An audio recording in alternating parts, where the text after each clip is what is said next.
vijana wengi tumekuwa na uoga, na huo uoga unatokana na wengine labda ni familia zetu, tumeshazoea labda wazazi wetu.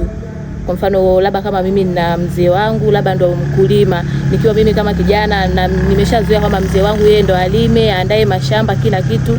Njia nyingine ni uvivu pia. Vijana wengi tumekuwa wavivu na uoga. Kwa hiyo vijana tukiacha uoga na uvivu tutajikwamua kwa njia ya kilimo. Wilaya yetu hii ya Nkasi, Mungu ametubariki sana. Tuna ardhi nzuri, tuna ardhi ya kutosha, lakini pia ukija upande wa mvua, kwa kweli mvua imekuwa ikinyesha katika hali nzuri kiasi kwamba hauwezi kukwama kabisa kwenye kilimo.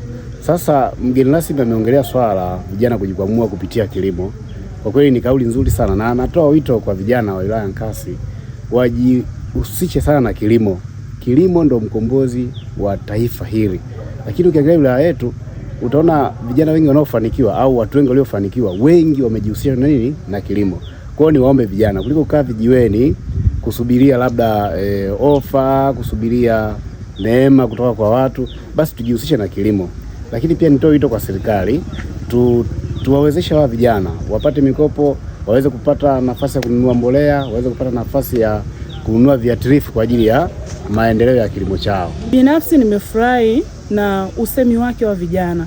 Hasa kabisa ni kujikwamua kutoka kwenye zana ya kuombaomba, lakini mpaka kujifikia kujitegemea wao wenyewe.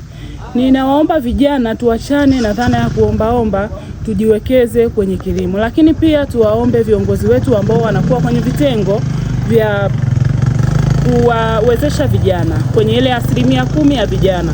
Tunaomba watutendee haki kwa haraka ili vijana wajitoe kwenye hali ya kuwa hata wavuta bangi, majambazi.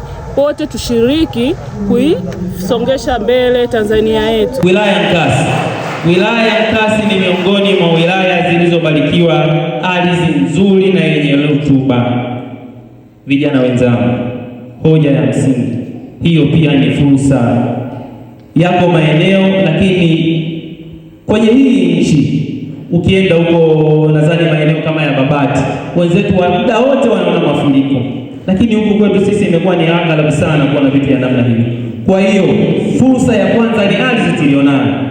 Binafsi mimi nimekuwa mdau wa mitandao ya kijamii. Nimekuwa nikimwona DC wa wilaya hii akiwa ni mdau namba moja wa kuitumia fursa ya ardhi. Amekuwa akilima. Kwa nini sisi vijana wa Nkasi tusiwe sehemu ya kutazama na kuona namna gani tunaweza kutumia ardhi kama sehemu ya kujikwamua katika maendeleo? Tutalima kwa tija na mwisho wa siku tutasonga mbele. Tusitumie mitandao kutukana watu, tusitumie mitandao kutukana viongozi. Sisi vijana wa baraza, sisi vijana wa CCM tuwe vijana wa kuisemea vizuri serikali, lakini tuwe vijana wa kuwasemea vizuri viongozi wetu.